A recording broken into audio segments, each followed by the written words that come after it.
Good morning and welcome to Kramer's Corner with Daily Technical Update. It is Wednesday the 24th of July and we'll start with two stocks today, two equities.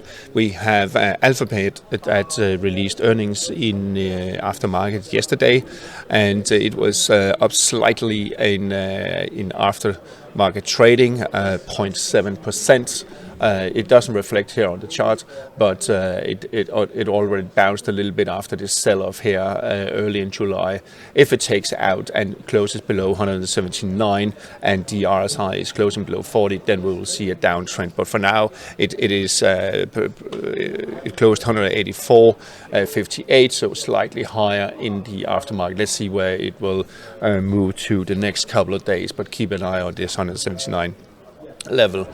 We are in a correction phase, and looking at the bigger picture, very stretched, reached the 161.8 projection of this downtrend here, so we could be in for a larger correction. However, there's no divergence on the weekly RSI, so Alphabet could move higher.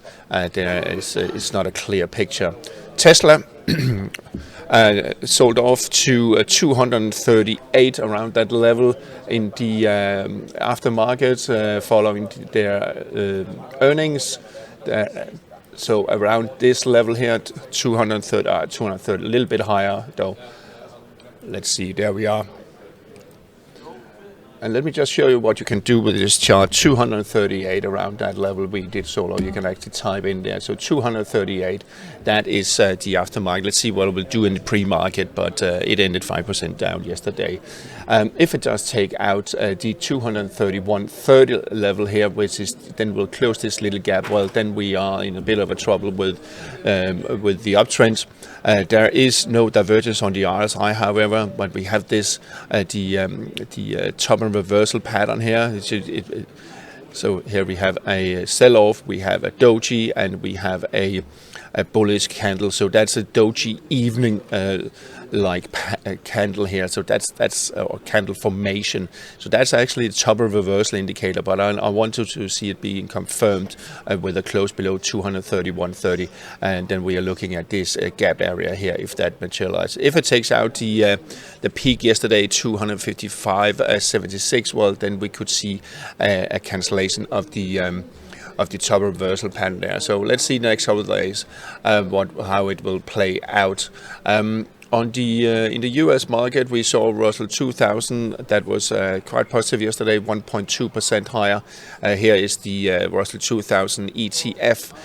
We still have this shooting star top and reverse like pattern, but there's no divergence on the RSI, indicating we're likely to see higher levels on Russell 2000 coming times. But if it takes out the low here from a couple of days ago, 215, well, then expect to sell off down to previous levels. But for now, it looks fairly bullish. S&P 500 tested 5,576 resistance yesterday, a close above. Well, then maybe we could get a little bit of more upside traction in the coming days, week. But if it takes out the 5,497 days candle, you don't really need to wait for a close below it. If it takes it out, then I think 5,447 and possibly lower, but there's some support there. Nasdaq 100. That seems to find support at 19,472, so that's the level to look out for. The blue one here is not the strongest one, that's the upper part of the little gap area. It's actually the lower part. 19,210 is the key support. EUROSTOXX 50, 48.90. We have some strong support around this level. It is also the upper part of the gap area, so around 4800, 48.19, 48.12. Key support for EUROSTOXX 50. The DAX got rejected at 18,630 again, so really can't make up its mind what it's going to do. Will go south and will go north. So I will stay on the sideline a little bit and wait for breakout. Then we have the Amsterdam index that tried to get back above 918.85 yesterday, but failed for a second time. And now we are down here in the middle of everything. If it takes out this support, 892, we'll expect further heavy sell-off down to around 858. If it can close above 909, 118, well, then we can see a push towards the 930. That will be key for a bullish trend. CAC 40 seems to be close to testing 74.64.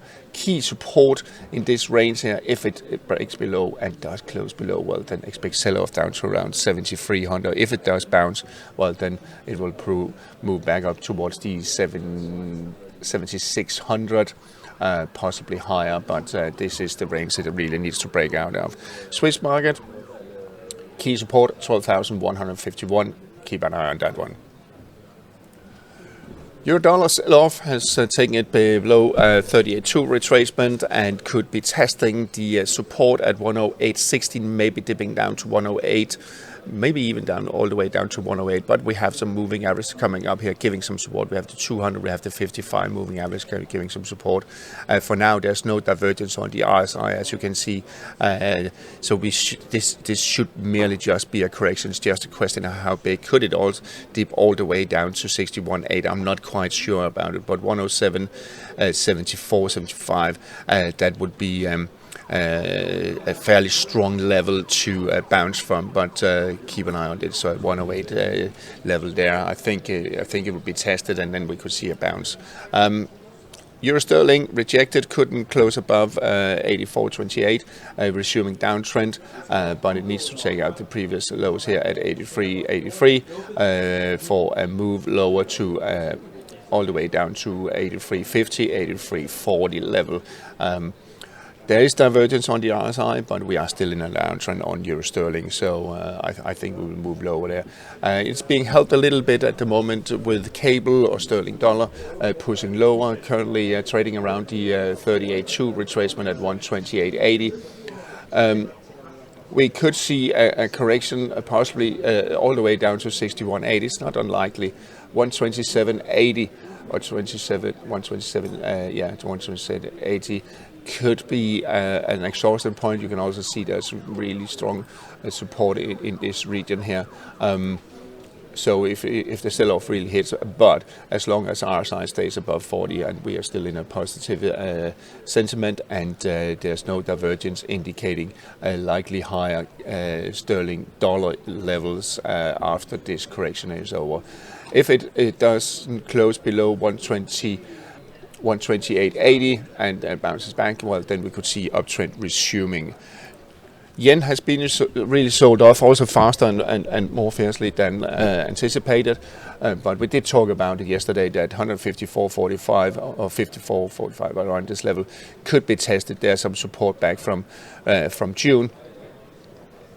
We are in a negative sentiment. There's no divergence. We could actually see further selling pressure down to 153.60. We're also now below the cloud. And so what we can say for sure, this one is now obsolete. So if it does bounce from here, well, then we can have a look at Fibonacci levels this way. There we are. With a bounce up to 157.25 at first, but let's see. Will it close or break further below here? That will be the key. And if it takes out 153.60, well, we could see a dollar yen back below 152 actually in this region here, where we have the 200 moving average coming up.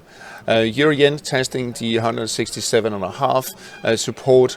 If it does close below, and especially if it closes below the cloud, well, then there's really not much stopping it until levels around 164. If it does bounce, well, we could see a bounce up to around 169.20, but for now we are in a downtrend, we're in a negative sentiment, which we haven't seen for a very long time on yen pairs. So I would be very cautious going long until I see a little bit of a bounce.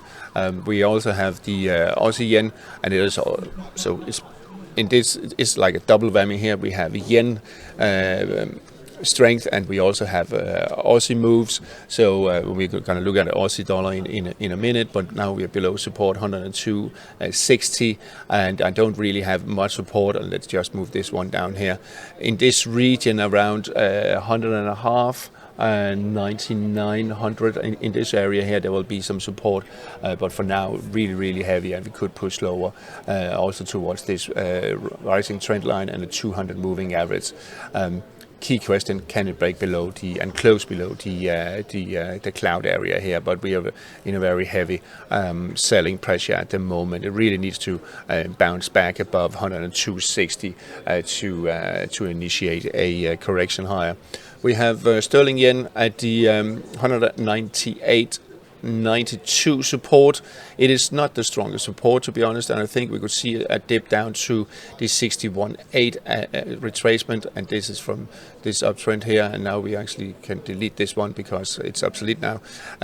So some support in this region, and we can also see if we take the support around this level here, you can see over here, so that will be a very strong support for sterling yen, and also the rising trend line 100 moving average coming up. So in this region I would expect to see sell-off. We are in a negative sentiment, and there's no divergence indicating likely lower levels. Aussie dollar sold off a little bit than anticipated, also all the way down to or below the 786 retracement, and now we are back to this support area here at the 65.80. Could dip down to 65.50 level. I'm not so sure it will do that, but we are in a negative sentiment on the RSI, so it's not unlikely we'll dip down and then bounce a little bit. We do need a bounce fairly shortly, so keep an eye on that. There might be some bottom fishers coming in here that could lift the Aussie dollar, and when it does, then add a Fibonacci retracement to it to see how much we can actually bounce.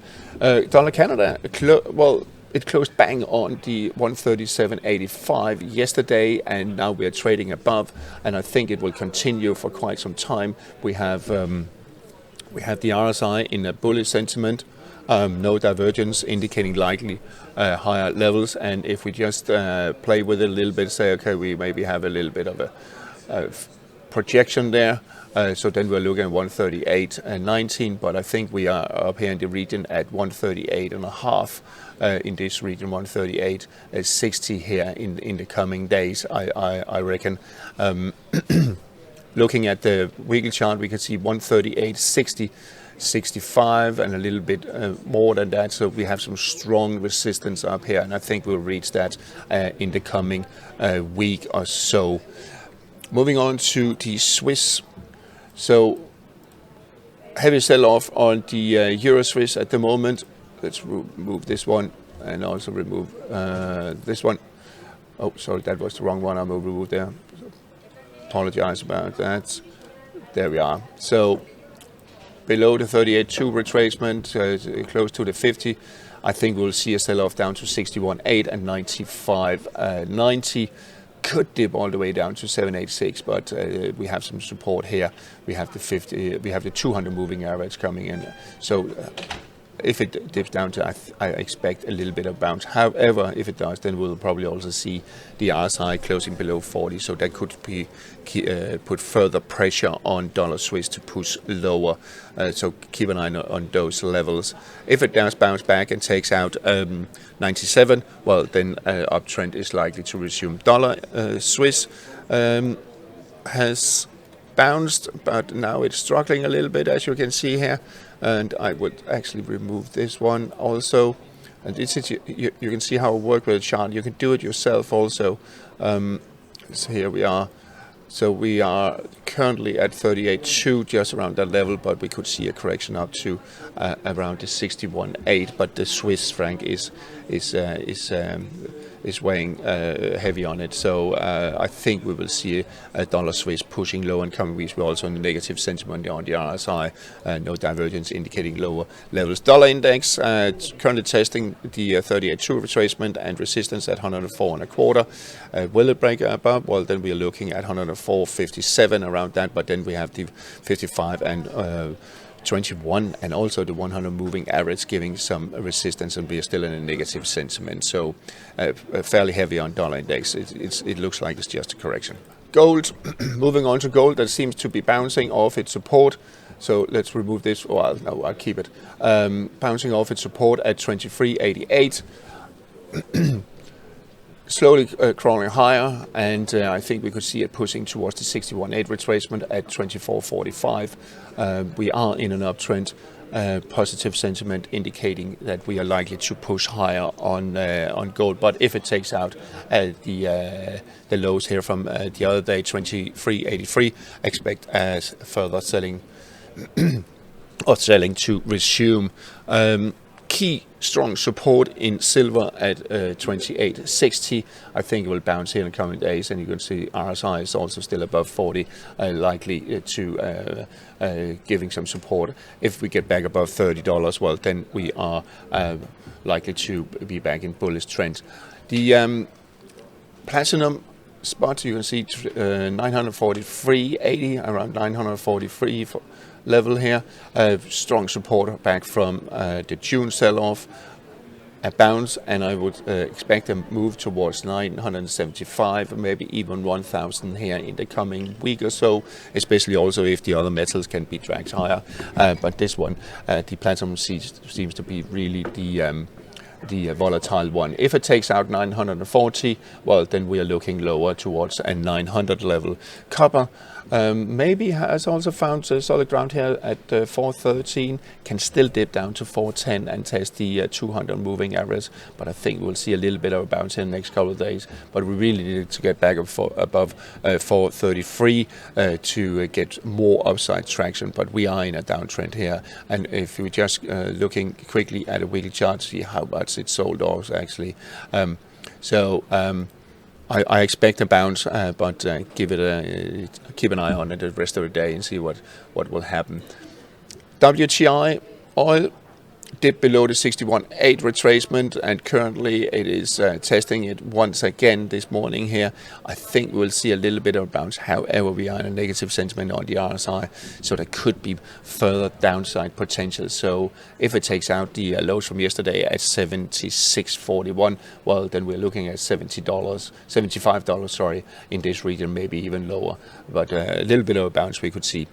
Brent, same picture really, the 61.8. We are still in the cloud. It hasn't closed below, but if it takes out the lows from yesterday, well, then we're looking at 79.30. And finally, the US Treasury 10-year reached the 38.2 retracement at 427. And now we have a selling again, and I think we'll see it resuming downtrend with a pressure towards the below 420 and 415 level, and possibly also 4% in the coming weeks. All right, that's all for today. Have a nice day and happy trading.